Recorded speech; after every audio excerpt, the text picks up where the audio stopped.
Hello everyone, my name is Mensah. I'm a designer from London. I specialize mainly in digital design, branding, as well as product design. And today I'm going to talk to you about ideas. Ideas are very special because I believe ideas are so powerful that they can change the world, improve mankind, and change the course of our lives in many ways. Now, the thing about ideas is that they're very elusive. You can't really get to know or predict or understand when an idea is coming to you. Like an epiphany, like just happens out of nowhere most of the time. But the beautiful thing about ideas is that when it comes, it's real. It's all about converting your ideas into paper and memorizing them. Now for me, I remember in my previous career, I'll do a lot of traveling as a design consultant.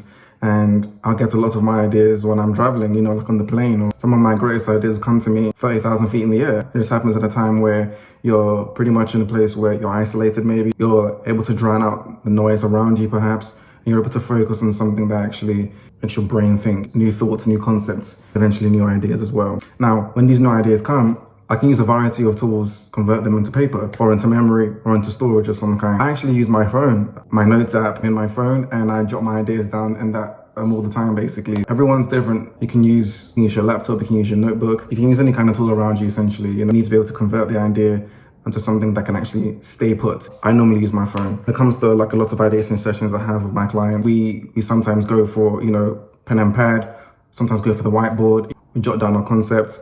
We use Post-its a lot, especially in product design as well. There's a lot of Post-its happening, to jot down every single thought and every single idea that comes to mind. Now, there is a common sort of misconception that if you can't draw, then you can't design.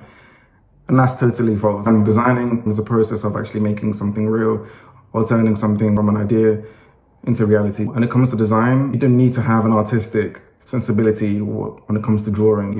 It's purely an expression of ideas. Your aim is to put your idea onto paper. The main thing is to sharpen your skills to how good you are at communicating your thoughts onto paper so that anyone can understand them. There's a huge distinction between when you're drawing for art, the aim is to make it look beautiful. When you're drawing for design, the aim is to make it simplified and understandable for anyone to look at. So the thing about ideas is that they do come around at the most sort of unpredictable times. So when I was younger, I always used to go on design blogs and, and research and, sort of see things that I like, I'll spend a whole day just looking at design blogs, looking and studying, and understanding graphic design, understanding logos and branding, and understanding color usage, typography, all these things basically, I'll just digest and download all the information.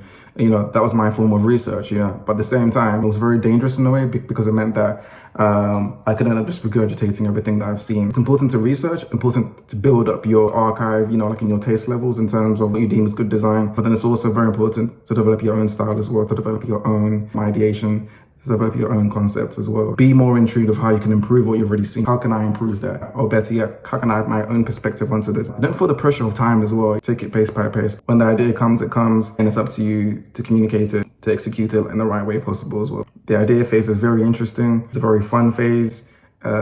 It's a very scary phase. It's a very sort of impatient phase as well. I do believe the idea phase is the most interesting part, but it's all a case of how you play with it, of just how you actually go about your research, be unique with your ideas, avoid copying things already out there, really try and put your own stamp and your own brand on something and take things to the next level. But at the end of it, when you do have your idea, a really solid idea, and that feeling alone just makes you feel incredible. So that's my advice on ideas. I hope it helped, and I hope to see you soon. See ya.